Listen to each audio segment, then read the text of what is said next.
नमस्ते, आप सभी का स्वागत है आज की इस परिचर्चा में। आज हमारे साथ हैं आपके जाने-पहचाने सुशांत सरीन जी। और सुशांत सरीन जी जैसे आप जानते हैं कि ये पाकिस्तान को पाकिस्तानियों से भी अधिक अच्छी तरह से समझते हैं।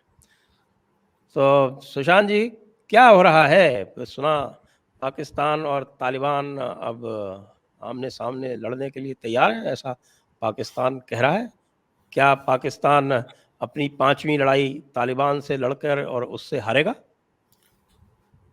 संजय जी, मुझे थोड़ा मुश्किल लगता है कि देखिए अभी अ, डींगे तो बहुत मार रहे हैं पाकिस्तानी। खास तौर पे अब पंजाबियों की आदत भी होती है कि बड़बोलापन और बहुत ऊंची ऊंची बातें करना। हालात ठीक नहीं है पाकिस्तान और अफगानिस्तान के बीच में। और अगर पाकिस्तान की तरफ से कुछ तीव्र बयान आए हैं तो फिर अफगानों ने भी उसको चुपचाप सहा नहीं है, उन्होंने भी कह दिया।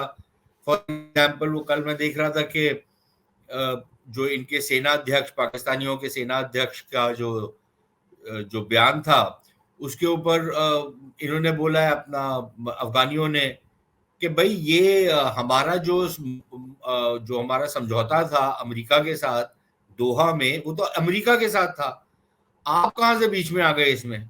अब ये अलग बात है कि वो समझौता करवाने में पाकिस्तानियों ने बड़ा एक अहम रोल प्ले किया था, लेकिन उन्होंने तो ये स्टैंड लिया हुआ है। दूसरा, उन्होंने पाकिस्तान का जो रक्षा मंत्री है, उसका जो एक ट्वीट आया, उस पर भी उनका एक बड़ा तीव्र बयान आया है अफगानों का, तालिबान का। और उन्होंने कहा है कि भाई आप ये मत समझिए कि आप जो हैं you can get away with this, और आप हम आपके अधीन नहीं है, इस टाइप की कुछ बातें उन्होंने की है। तालिबान के जो कुछ समर्थक हैं, उन उन्होंने तो पाकिस्तान को खुले ही धमकियां दी हैं कि भाई अगर आप समझते हैं कि हम वो सब कुछ भूल गए जो आपने 20 साल हमारे साथ किया, तो ये आपकी खामख्याली है। अभी तो देखिए हम आपके साथ क्या क्या करते हैं। तो वो तो खुलेआम इनको धमकी दे रहे हैं।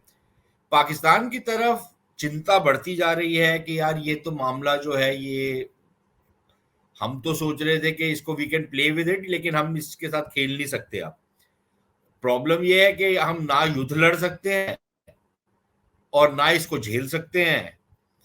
तो उनकी तरफ से मेरे ख्याल कुछ कार्रवाई तो हो रही है।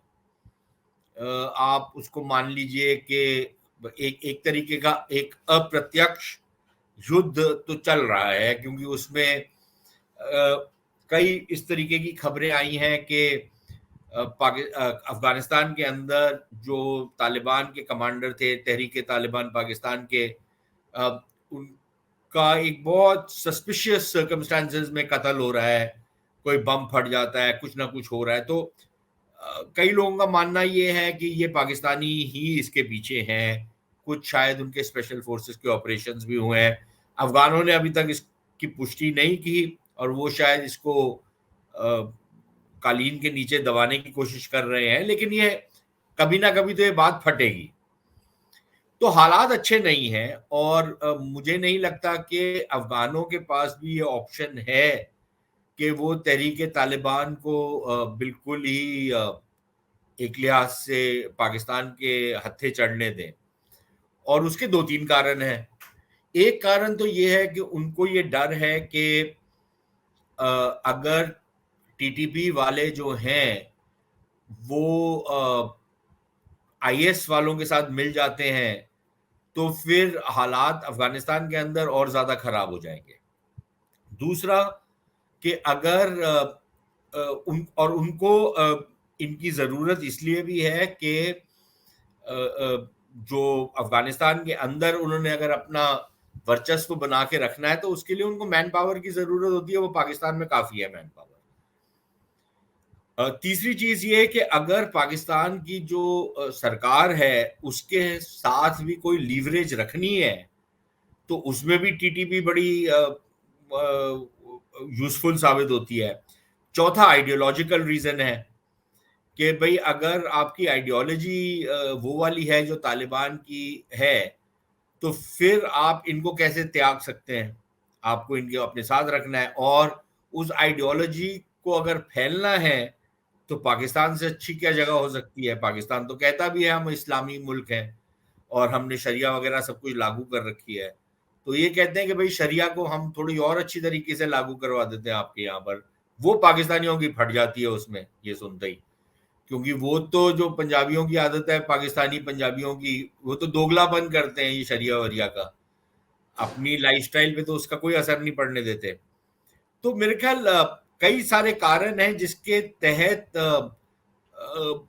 अफगान तालिबान जो है वो इनको पूरी तरीके से त्याग नहीं देंगे। एक एक कारण मेरे एक सहयोगी हैं, उन्होंने भी एक चीज बताई और वो काफी इंटरेस्टिंग है, और उनका ये कहना है कि तालिबान के अंदर जो एक गुटबंदी हो रखी है उसमें जो हैबतुल्लाह हैं उनके अमीर, वो कहीं ना कहीं समर्थन कर रहे हैं इनका, टीटीपी वालों का, क्योंकि वो ये मानते हैं कि टीटीपी की जो फायर पावर है वो उनकी जो आपस में एक कश्मकश चल रही है, अभी तो वो कोई ऐसी कश्मकश भी नहीं है, लेकिन फिर भी वो जो फायर पावर की जरूरत है वो टीटीपी उनको देगा।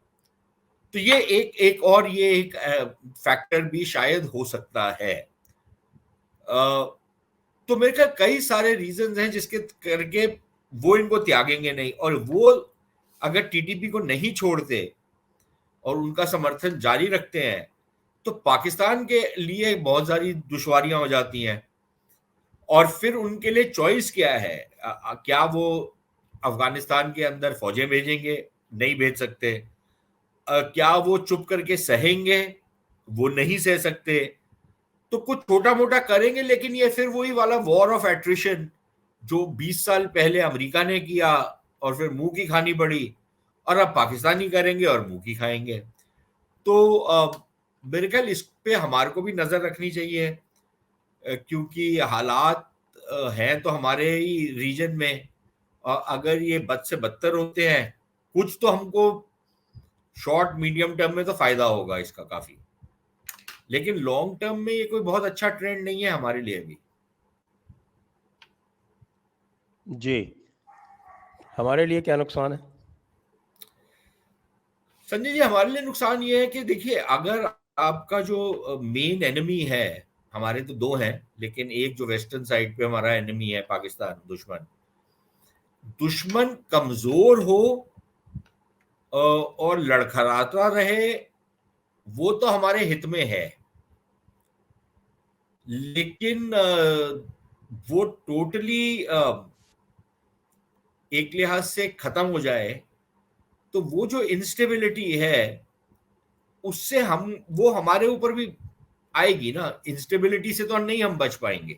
अगर आपके रीजन में इंस्टेबिलिटी है, भाई आपका घर जितना मर्जी सुरक्षित हो, लेकिन अगर आपके साथ वाले जो गली है वहां पर उपद्रव शुरू हो जाता है तो कहीं ना कहीं तो उसका फॉलो आउट आपके ऊपर भी होगा। आप जितने मर्जी गेट लगा लें, गार्ड लगा लें, जो मर्जी लगा लें, कुछ ना कुछ असर तो आपके ऊपर आएगा। कभी पानी की पाइप कट जाएगी, कभी कोई गोली बारूद आपके यहाँ पर आके गिरेगा, कभी लोग दरवाजे वरवाजे तोड़ के आपके यहाँ आ जाएंगे यार संरक्षण लेने, क्योंकि वहां पर बहुत ज्यादा बलवा हो रहा है। कुछ ना कुछ तो होगा। अब वो कितना होगा नहीं होगा ये एक, इस पर विवाद हो सकता है, लेकिन आप उस इंस्टेबिलिटी से बचे नहीं रहेंगे। और फिर आपके लिए एक और जो इंस्टेबिलिटी का फैक्टर है वो आपके अंदर जो जो गधे बैठे हुए हैं, जो इस फिनोमिना को समझते नहीं है, तो वो आपके लिए जो हालात हैं वो बद से और बदतर करेंगे। फिर उसमें कुछ लोग बोलेंगे देखिए जी हम लोग एक ही लोग हैं, जैसे रोहिंग्यास का है कि इनको संरक्षण दें, इनको भी दें, आप आने दें लोगों को। सीएए जैसे छोटे से कानून के ऊपर इतना बलवा किया लोगों ने, तो अगर सपोजिंग 5, 10, 50 लाख आदमी कुछ पलायन करने की कोशिश करता है तो क्या आप कैसे रोकेंगे उसको? क्या करेंगे आप रोकने के लिए? कुछ नहीं कर सकते आप। और यहां पर फिर वो लोग अगर कुछ करेंगे भी आप, तो यहाँ पर बहुत सारा ऐसा तबका है, आपके तो बहुत सारे दोस्त हैं उसमें, आपकी सर्विस के लोग हैं, हर दूसरे दिन वो चिट्ठी विट्ठी लिखते हैं, वो चिट्ठियां लिखनी शुरू लेकिन कर देंगे। हमने उसका काउंटर चिट्ठी ग्रुप भी बना लिया वैसे। हाँ, लेकिन उनकी जो चिट्ठी चिट्ठियां हैं दर वो सारी चिट्ठी। दुनिया में घूमती हैं, ठीक है ना। तो वो चिट्ठियां विट्ठियां लिखनी शुरू करेंगे, फिर विदेश से लोग हमारे को नसीहत देंगे कि भाई आप अपने बॉर्डर वॉर्डर खोलिए, आने दीजिए लोगों को, तो हम मुश्किल हो जाएगी। मतलब ये आप भी समझ रहे हैं, आप तो रहे हैं इस सारे चक्कर में, मुझे बॉर्डर इसमें स्टेट में भी एक रहे हैं। थोड़ा सा इसमें जो दिखती है वो ये दिखती है कि भाई हमारे जो मोमिनीन है हजरात, जो आपके ईमान वाले हैं, जिन्होंने कलमा पढ़ा हुआ है, कलमा गो लोग हैं, वो जितने भी जा रहे हैं, मैंने किसी को भी भारत की तरफ आने का प्रयास करते हुए नहीं देखा। और कोई इश्क में गिरफ्तार होके आ गई हो तो बात अलग है। बाकी जितने भी हैं वो सब जो है या तो इटली जाते हैं या ग्रीस जाते हैं या टर्की जाते हैं या यूरोप के और दीगर देशों में जाते हैं, चाहे भले ही कितना उनको कष्ट झेलना पड़े, चाहे कितने खतरे उठाने पड़े, लेकिन जाते सब उधर ही है। तो ये एक नहीं वो डीप साइकोलॉजिकल डिवाइड भी है ना भाई। देखिए क्या है कि ये जो है ये नापाक ज़मीन है, नापाक ज़मीन पर आकर मरेंगे तो फिर दिक्कत होगी। आपको याद है मोहम्मद अली जौहर जैसे लोग जो थे वो जेरूसलम गए थे मरने के लिए और दफन होने के लिए, उन्होंने यहाँ भारत में दफन होना भी कबूल नहीं किया। और ऐसे कई और लोग भी हैं जिन्होंने अपनी शायरी में कहा कि क्या है साहब, ये नापाक हिंद की नापाक ज़मीन पर हम सोच भी कैसे सकते हैं। तो ये जो एक साइकोलॉजी है वो भी हमारा प्रोटेक्शन करेगी। और बाकी तो नहीं संजय जी, इस साइकोलॉजी के बलबूते पे अगर अगर ये हमारा फॉल बैक प्लान है, ना ना, मैं तो एक बात कह रहा हूँ आपको कि एक नहीं है। देखिए, ये कुछ लोगों के ऊपर तो असर, देखिए ये वो आइडियोलॉजिकली ड्रिवन लोगों के ऊपर तो असर कर सकती है, लेकिन ये उस आदमी के ऊपर नहीं असर करेगी जो भाग रहा है यार, जिसके घर में कसूर में या लाहौर में जो 20 किलोमीटर दूर है, 50 किलोमीटर दूर है, उसके घर पे गोला बारूद पड़ना शुरू हो जाता है, भूखमरी मच जाती है, वो जा नहीं सकता कहीं और। कुछ तो ऑफ कोर्स पलायन करेंगे पश्चिमी देशों के लिए। तो आप क्या क्यों समझते हैं कि ये आईएमएफ का जो लोन इनको मिला है, ये क्यों मिला है? ये फ्लड्स के करके नहीं मिला, ये इसलिए नहीं मिला, किसी और करके कारण से नहीं मिला। मेरा मानना ये है कि एक बहुत बड़ा कारण इनको ये फ्लड्स, सॉरी, ये आईएमएफ का जो अभी स्टैंड बाय अरेंजमेंट एग्रीमेंट हुआ है इनके साथ, वो इसलिए मिला है क्योंकि वो जो किश्ती डूब गई थी जिसमें 300 पाकिस्तानी भी थे, ये उस करके मिला है। कि यार अगर आप क्यों समझते हैं कि अफगानिस्तान के अंदर, जहां आई थिंक अफगानिस्तान की क्या पॉपुलेशन है आजकल, 4 करोड़ है, about that much, yes. 40 million के करीब है ना, 4 करोड़ की पॉपुलेशन है, ठीक है। अगर आप यूरोपियन से बात करें और जब वो फ्रीली बात करते हैं, तो एक उनका बहुत बड़ा रीजन जिसके करके वो कोई सैंक्शन उस तरीके की नहीं लगा रहे या एक एंगेजमेंट रख रहे हैं तालिबान के साथ, कुछ एड वगैरह की भी बातें करते जा रहे हैं, एक बहुत बड़ा उसका कारण ये है कि अगर हालात को कुछ हद तक काबू में ना रखा जाए तो बहुत सारे लोग पलायन करना शुरू कर देंगे और वो पश्चिमी देशों में आएंगे। अब ये लोग, आप बात कर रहे हैं कि नापाक धरती पे नहीं जाएंगे, तो भारत से ज्यादा नापाक तो यूरोप की धरती है। अब इनमें से कोई भी सऊदी अरेबिया तो नहीं जाता, कोई तुर्की नहीं जाता, कोई आपका मोरक्को या अल्जीरिया या मिस्र या जो तमाम इस्लामी रास्ते दुनिया, तो वहां तो सारे कोई नहीं तुर्की, जाता। रास्ते तो सारे तुर्की होके ही हैं। नहीं नहीं है तो, बट रुकते तो नहीं है ना तुर्की में। तुर्की में कौन रुकता है? वो तो फिर आगे से वो ग्रीस चले जाते हैं, ग्रीस से यूरोपियन यूनियन चले जाते हैं। तुर्की में इनके पल्ले क्या पड़ेगा, इनको क्या मिलेगा?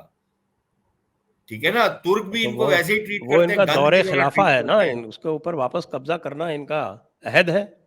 ना ना, वो ठीक है, लेकिन अगर पहले तो आप अगर अपनी तो हालात ठीक कर लेना, तो आप पहले जाएं सऊदी अरेबिया, जाएं जॉर्डन, जाएं जो बड़ा चौधरी बना हुआ है आजकल, ठीक है ना। आप उधर जाके क्यों नहीं करते ये?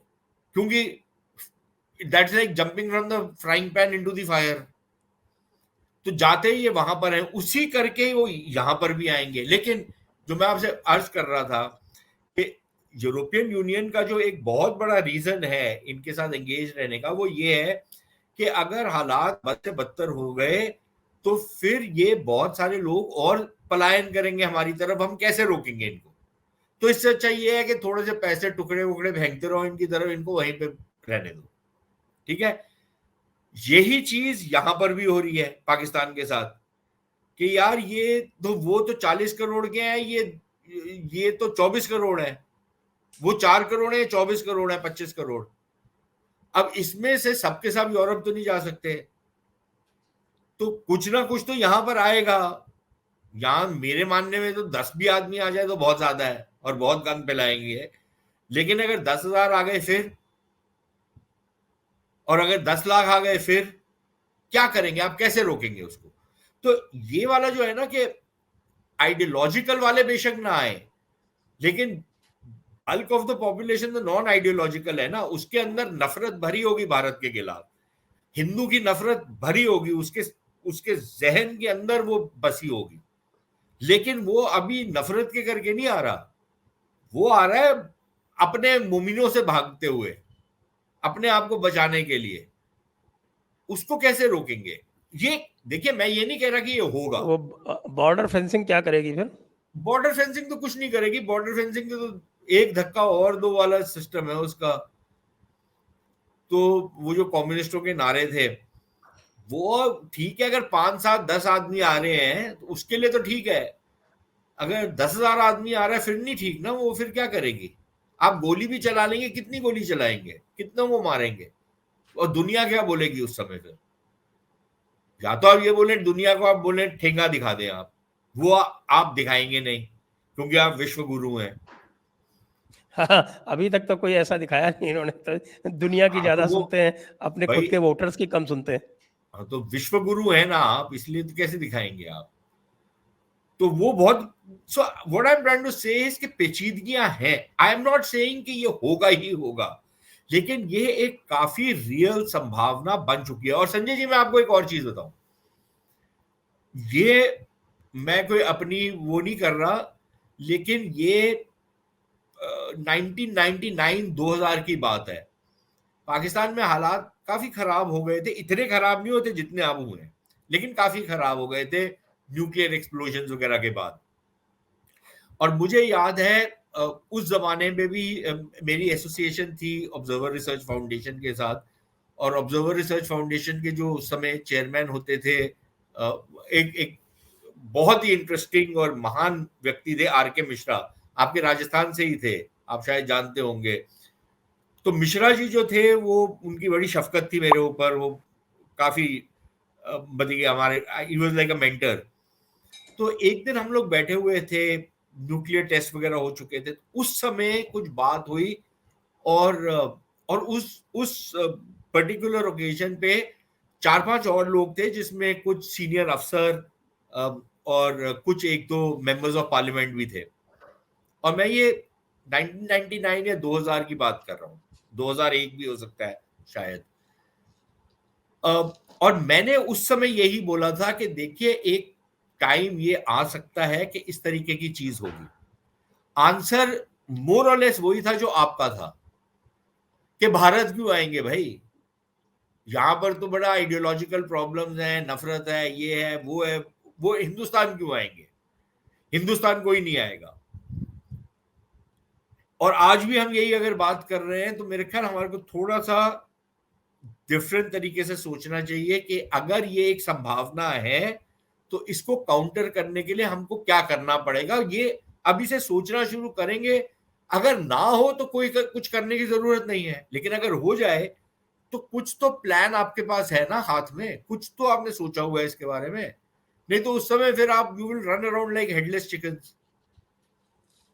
आप बात सही कह रहे हैं। ये चैनल पे जयपुर डायलॉग्स पे तिलक देवेश्वर जी भी आए थे, वो भी एग्जैक्टली यही बात कह रहे थे कि भाई हमको इस बारे में सोच चलना चाहिए और इसके बारे में प्लान तो करना ही चाहिए कि हम क्या करेंगे। We should not be found wanting कि लाइक साहब जैसे वो आपका IC 148 था, क्या था वो जो जिसका हाँ, हाईजैक हुआ था। उसमें भी सारा कुछ प्लान तो पहले से था आपके पास, तो आपने वो किया ही नहीं उसको। अमृतसर में लैंड होने के बाद भी उसको जाने दिया बिकॉज देयर वाज नो बिल्कुल, क्लैरिटी कि क्या करना है ऐसी सिचुएशन में। एग्जैक्टली, तो और वैसे भी we are a very soft state, हमारा एग्जैक्टली। जो क्योंकि वो हम दिल पसीज जाएगा, फिर हिंदू में लेख लेके जाएंगे, इंडियन एक्सप्रेस कुछ लिखेगा, फिर आपके जो बाकी सारा वो क्राउड है वो आ जाएगा, वो फिर जैसे मैंने आपसे कहा वो पत्राचार शुरू हो जाएगा, चिट्ठियां लिखेंगे पुराने आपके जो पेटी भाई हैं, जो अपनी सर्विस में तो कुछ कर नहीं पाए, लेकिन सर्विस के बाद उनको सारी अकल आ गई है कि कैसे देश चलाना है, तो वो भी वो आ जाएंगे, तमाम इस तरीके के लोग हैं वो आएंगे। लेकिन ये जो पबजी जिहाद हो रहा है इसके बारे में क्या विचार है आपका? यार मुझे नहीं लगता कोई ये इसमें कोई पबजी जिहाद विहाद है, ये तो मेरे ख्याल उस, अब आप हार्मलेस। जैसे अनरोमांटिक लोग हैं, आप रोमांस वगैरह में बिलीव नहीं करते, अब बाकी लोग हैं उनका काफी रोमांटिक उनकी इंक्लिनेशन होती हैं, आप सिनिकल से आदमी है, अब आप थोड़ा सा आप रोमांस वगैरह में बिलीव करते, यशराज की फिल्में देखें तो आपसे बात की जाए इस बारे में, नहीं तो आप लोग तो बहुत ही क्या बोलूं मैं आपके संजय जी, आप बहुत हम तो डिसअपॉइंट कर आजकल रहे हैं। कश्मीर फाइल्स और दी केरला स्टोरी देख रहे हैं। नहीं, कश्मीर फाइल्स केरला स्टोरीज अपनी जगह ठीक है, वो भी एक सत्य था, ये भी एक सत्य है, लोगों को इश्क हो जाता है और इश्क में फिर ये जो आप लोगों ने दीवारें खड़ी की हुई हैं इनको तोड़ दिया जाता है, जंजीरें तोड़ दी जाती हैं, बस वो तोड़ दी वीर उन्होंने, ज़ारा हो जाता है। वीर ज़ारा हो जाता है, तो अब आप इसमें अब आप व्यंग कर रहे हैं इस चीज के ऊपर। भैया हमारे यहाँ तो लोग कह रहे हैं कि इस तरह के आईएसआई ने कोई 600 महिलाएं भेज दी हैं, मतलब उन्होंने 600 महिलाओं को मोमिना को हिंदू बना दिया है। ये कर क्या रही है आईएसआई? तो पूरा का पूरा कुफर में डूब गई है नहीं भाई, पहले अगर तक। वो भेज रहे हैं तो हमने तो आज तक नहीं देखी, हमने तो हमारे सामने तो एक ही आई है, लेकिन अगर भेजी है तो भाई फिर अगर यही करना था तो फिर उसके लिए ये मीणा साहब को पकड़ने की क्या जरूरत थी, किसी और को पकड़ते, ठीक है ना। आप हैं, आप जैसे जो वरिष्ठ और एलिजिबल इन्फ्लुएंशियल लोग हैं, एलिजिबल बैचलर तो नहीं है, एलिजिबल हो सकते हैं। देखिए एलिजिबल बैचलर को कभी कुछ नहीं मिलता। एलिजिबल बैचलर जो होता है ना वो ज्यादा उसकी कोई औकात नहीं होती, ठीक है। ये अब आप जैसे वरिष्ठ लोग जो हैं, इन्फ्लुएंशियल लोग जो हैं, उनको हनी ट्रैप किया जा सकता है। अब मीणा साहब को करने का क्या पॉइंट था, लेकिन इसका हो तो मैं जाता है ये। सोचता हूँ कि अभी यूसीसी का कंसल्टेशन और 15 दिन बढ़ा दिया गया है। उनको हम और सुझाव दे सकते हैं कि यूसीसी में इस तरह के प्रोविजन रखें थोड़े बहुत, जिसमें इस तरह की कोई जो है वो हनी ट्रैप नहीं इत्यादि बट का संजय जी, प्रावधान। ये इस टाइप की चीज यूसीसी में तो नहीं आएगी ना।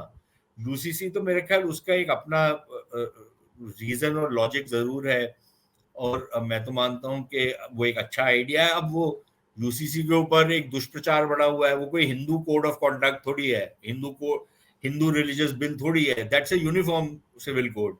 अब यूनिफॉर्म सिविल कोड में बहुत सारी चीजें ऐसी होंगी जो शायद ऑल्दो हिंदू समाज में ऑलरेडी वो स्वीकार कर ली गई हैं, लेकिन कई सारी चीजें ऐसी होंगी जो शायद कुछ लोग होंगे हिंदू समाज में जो जो जिनको वो गवारा नहीं करेगी।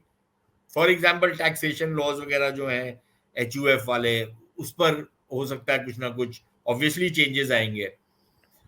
तो मेरा मानना ये है कि अगर कोई भी इस तरीके का कानून बनता है on rational principles, scientific principles, rational principles on logic, तो मुझे तो उस पर कोई आपत्ति नहीं रहेगी। आई देखिए आई यूसीसी आई के बारे से में दैट। आपको बता दूं कि there is only one aspect, only one aspect, और उसके अलावा कोई दूसरी एस्पेक्ट ही नहीं है, and that is gender discrimination. इसके अलावा यूसीसी का कुछ भी नहीं है, क्योंकि जो शरीयत एक्ट 1937 है उसको आप थोड़ा ठीक से पढ़ेंगे तो आपको पता चलेगा कि जो हमारा लैंडेड क्लास है, अशराफिया, मुल्ला मौलाना, उन्होंने पहले से ही उसमें इंतज़ाम कर रखा है। उसमें एग्रीकल्चर लैंड ऑलरेडी एक्सक्लूडेड है, उसमें विल्स एक्सक्लूडेड है, उसमें अडॉप्शन एक्सक्लूडेड है, तो वो सब एक्सक्लूडेड है।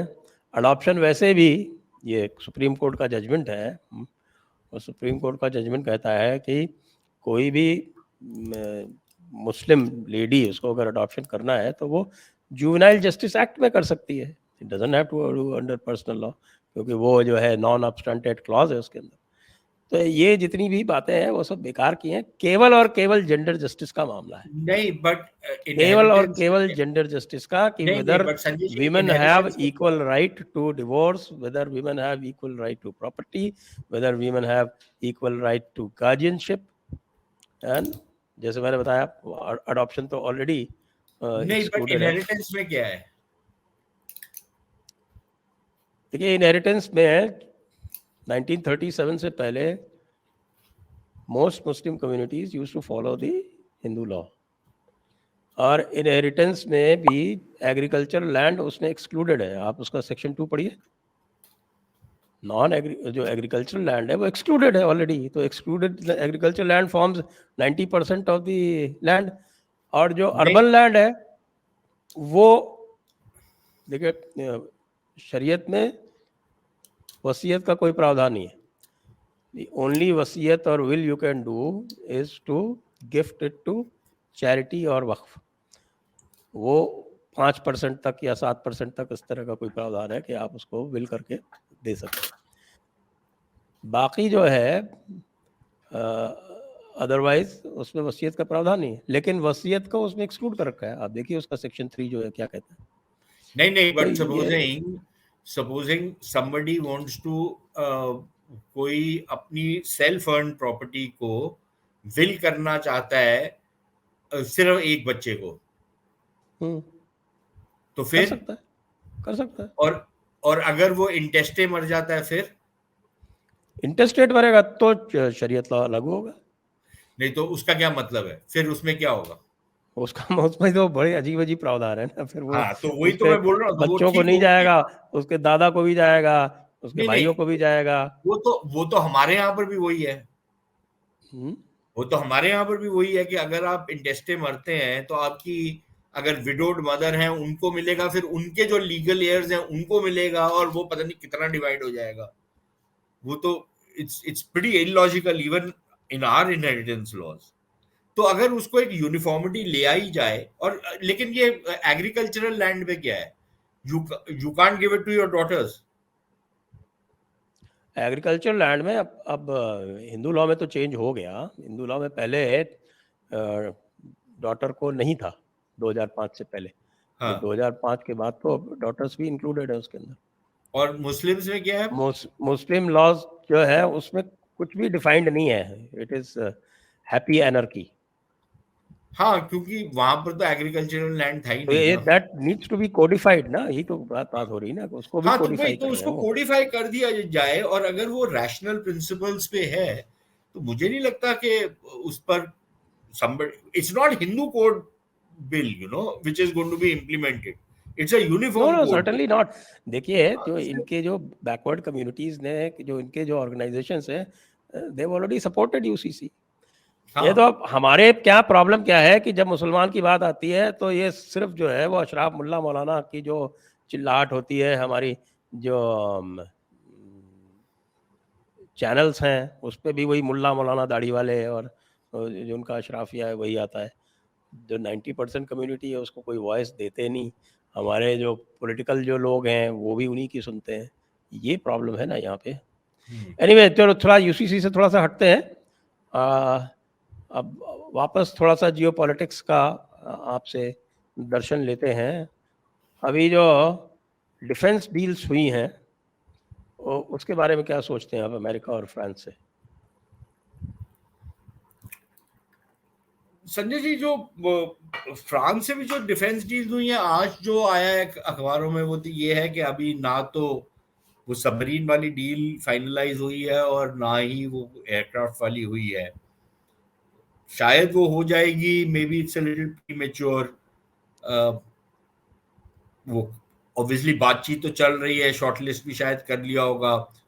कोई होगा, कोई नुक्ता होगा जिसके करके उन्होंने अभी फिलहाल ये कहा है कि उसको जॉइंट स्टेटमेंट में इंक्लूड नहीं किया। लेकिन मैं मानता हूं कि फ्रांस के साथ खास तौर पर एक बहुत अच्छा हमारा रिलेशनशिप रहा है स्ट्रैटेजिक लेवल पर। कोई फ्रांस की तरफ से हस्तक्षेप नहीं हुआ भारत के अंदर, कोई जो सरमनाइजिंग मॉरलाइजिंग होती है, जो गोरों को अक्सर आदत होती है, वो नहीं किया उन्होंने इस टाइप का कुछ भी। एक रिलायबल डिफेंस पार्टनर की तौर पर उभरे हैं फ्रेंच। तो I think it's a sensible thing to deal closely with them. और अगर जो बातचीत चल रही है जेट इंजन्स को डेवलप करने की भारत में, अगर वो हो जाता है तो I think nothing like it, it's a very good beginning to the relationship. यही चीज आप अमेरिका के साथ देखें तो वहां पर भी मेरे ख्याल वहां पर ये वाली प्रॉब्लम्स तो है सरमनाइजिंग मॉरलाइजिंग वाली, लेकिन वो कुछ हद तक हम रिस्ट्रिक्ट भी कर सकते हैं, हम भी उनको बहुत ज्यादा संजीदगी से ना लें उनको, तो बेहतर होगा। I think we can manage that relationship also. और बहुत बहुत इंपॉर्टेंट रिलेशनशिप है। अमेरिका को जितने भी लोग बोले है तो महाशक्ति, और अभी भी है और आगे भी रहेगी। टेक्नोलॉजी के हिसाब से देख लें, स्टैंडर्ड्स के हिसाब से देख लें, तमाम चीजों के हिसाब से देख लें, it's still the world leader. कुछ चीजों में चीन शायद काफी आगे बढ़ गया है, लेकिन अभी भी जो अमेरिका के एडवांटेजेस हैं वो शायद चीन के पास नहीं है। और अगर हमारी अमेरिका से नजदीकियां बढ़ती हैं तो मेरे ख्याल it is something of benefit to us. तो मुझे तो उसमें कोई प्रॉब्लम नजर नहीं आती, प्रोवाइडेड हम अपने अपने आपे में रहें, आपे से बाहर ना हो जाए, सोच समझ करके आगे बढ़ें, बिल्कुल लेट भी ना जाए उनके सामने, और अननेसेसरी मैशिस्मो भी ना दिखाएं उनके सामने। तो तरीके से चलेंगे तो मेरे ख्याल these are both extremely beneficial relationships. तो जो हमारे जो रशिया के साथ रिलेशनशिप है वो इससे कॉम्प्रोमाइज होगी, या we will be able to manage जो हम अभी तक कर रहे हैं इन बैलेंसिंग, वो बैलेंसिंग चलती रहेगी? सी, बैलेंसिंग एक्ट जब तक कर सकते हैं तब तक तो करेंगे। रशिया कोई छोटा मुल्क नहीं है, it's a very important country, no doubt about it. लेकिन संजय जी, एक अगर आप purely from a larger strategic perspective देखें तो रशिया एक लिहाज से एक डिक्लाइनिंग पावर भी है काफी हद तक। They have very good technology, very fine mind, वो सब कुछ है। लेकिन आप ये देखें कि उनकी पॉपुलेशन की जो ग्रोथ है वो बिल्कुल गिरते जा रही है, इकोनॉमी जो है वर्चुअली स्टैटिक है।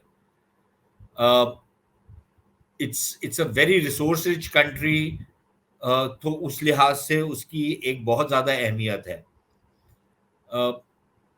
डिफेंस के मामले में it's a very very important country, not just for us, even otherwise उसका एक काफी वेट है। ऑल्दो उस पर भी बहुत सारे लोगों ने सवालिया निशान उठाए हैं, लेकिन फिर रशिया रशिया है, तो उसको आप अंडर एस्टिमेट ना ही करें तो बेहतर रहेगा सबके लिए। लेकिन मेरे ख्याल एक डेप्थ और जो the the the breadth and the depth of a relationship वो सिकुड़ती जा रही है जहां पर रशिया का मामला आता है। I think you have to recognise that fact for a variety of reason. भाई आप अब बेसिक उनके साथ आपका एक रिसोर्स, नेचुरल रिसोर्सेज आप खरीदते हैं उनसे, मोटा मोटी मैं बात कर रहा हूं, और आप हथियार खरीदते हैं उनसे। आप तीसरी चीज मुझे बता दीजिए आप क्या लेते हैं वहां से। भैया आप गिनवा सकते हैं, 10 तक गिनवा सकते हैं, लेकिन अगर बड़ी आइटम्स को देखा जाए, जो एक डेप्थ ऑफ रिलेशनशिप है, जो एक एक शेयर विड्थ ऑफ रिलेशनशिप है, वो क्या है आपकी। और इसी की तुलना और अगर आप आंकड़े भी देखें तो आपका क्या ट्रेड है रशिया के साथ, आप बताएं। 10 12 15 बिलियन डॉलर आजकल बढ़ गया होगा क्योंकि आप बहुत सारा तेल खरीद रहे हैं वहां से, राइट। लेकिन अदरवाइज आपका क्या, what is your depth of relationship with them.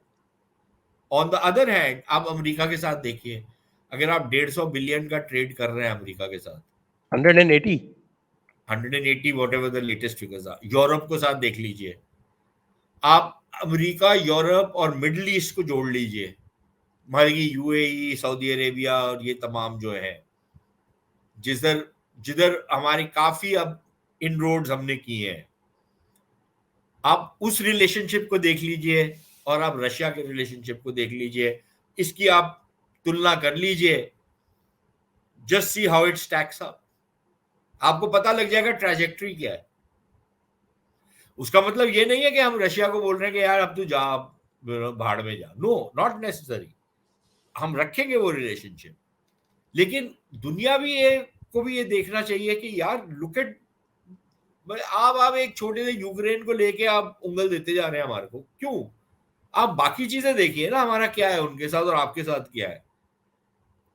Don't unnecessarily finger somebody ना, वो बट ये गोरे को आदत भी है, खासतौर ये जो एंग्लो सैक्सन्स हैं, अंग्रेज और अमेरिकियों में भी बहुत सारे ऐसे हैं, बट आप उस चीज को निकाल दें और आप उसके अलावा आप रिलेशनशिप देखें तो आप ट्रैजेक्टरी आपके सामने है, मुझे उसमें ज्यादा बोलने की जरूरत नहीं है।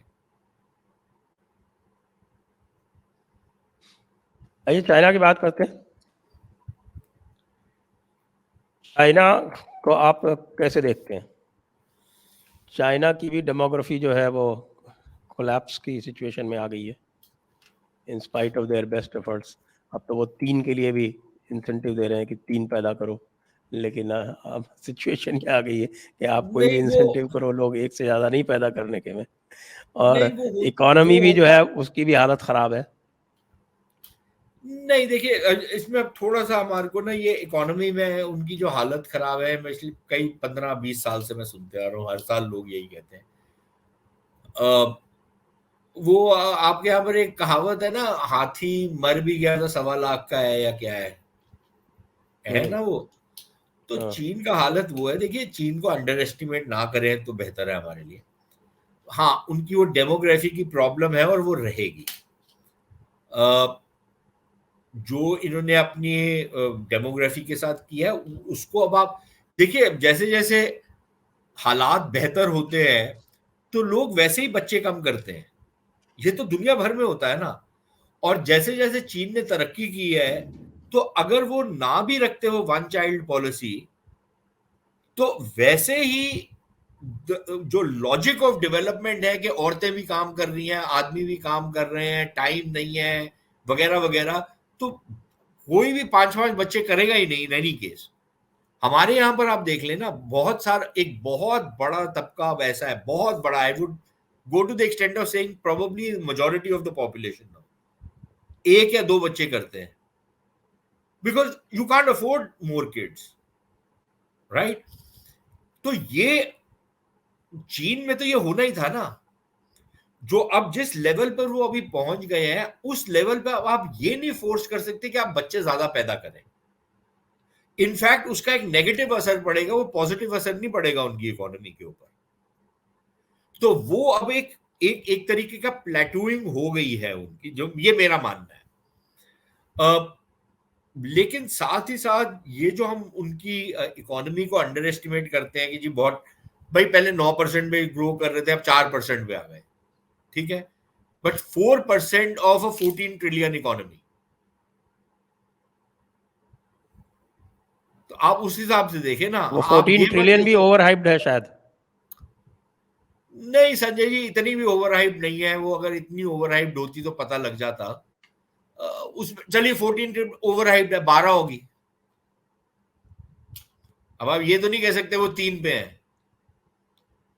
14 नहीं है, 12 होगी, 11 होगी, उससे कम तो नहीं है ना। तो I don't think we should, देखिए हमारे को एक दुश्मन मुल्क को का आंकलन करने में मेरे ख्याल अपना जो प्रेजुडिस है ना, उसको अगर हम अलग रखें और उसको कोल्ड और क्लिनिकल तरीके से उसको एग्जामिन करें तो बेहतर रहता है। उसमें उनकी माँ बहन करते रहे, वो मुझे कोई आपत्ति नहीं है, दैट्स ओके, लेकिन अपने आप को don't fool yourself. So I think we should recognize के on technology they are making massive advances, बहुत एडवांसमेंट की उन्होंने, इट्स अनडिनाइबल, ठीक है। In engineering they have done massive advancements, maybe they have not reached America, but हमारे से तो बहुत आगे हैं अभी। ये we need to recognize this, नहीं तो हम तो ये समझेंगे ना कि यार वो हमारे जैसे ही है, कोई प्रॉब्लम नहीं है। We need to catch up. तो आई थिंक हमारे को ये रिकॉग्नाइज करना चाहिए, technology, engineering, in the defence के फील्ड में जिस तरीके के वो साजो सामान बना रहे हैं, ऑफ कोर्स वो यूरोपियन लेवल का नहीं है, दैट्स ओके, बट वो अपना बना रहे हैं ना, और सारी क्षमता उनके पास है। मैन्युफैक्चरिंग, आज आप संजय जी अमेरिका में, ऑस्ट्रेलिया में, जापान में, आप दुनिया के किसी कोने में चले जाइए, आप कोई मैन्युफैक्चर्ड प्रोडक्ट लीजिए, साला कहीं ना कहीं चाइना है उसमें, हर चीज में, एवरीथिंग, साबुन से लेके नेल कटर तक, और मतलब you name the damn thing, वो चाइना है। अच्छा, मैं तो अक्सर कोशिश करता हूं, कभी भी कुछ ऑर्डर कर रहा होता हूं कि यार ये चाइना का ना हो, इसमें मैं मर जाता हूं, कुछ मिलता ही नहीं है चाइना के अलावा, बताएं क्या करे आदमी। so let us not underestimate it. Right. उनकी maybe the rate of growth will come down, but I think it is going to continue to grow. It is, अभी तो उनकी पावर वो और एक्यूमुलेट करेंगे। अभी ये नहीं है कि वो प्लेटू, डेमोग्राफी प्लेटू हो गई है, पावर नहीं प्लेटू हुई, उनकी पावर अभी उनकी और ग्रो करेगी, मेरा मानना ये है। और हमारे को we should be aware of that and we should prepare for it. तो आइए अब इसी पॉइंट पे आज की चर्चा को हम समाप्त करेंगे। आपका बहुत बहुत धन्यवाद सुशांत जी, दर्शकों का भी बहुत बहुत धन्यवाद। जय हिंद, वंदे मातरम।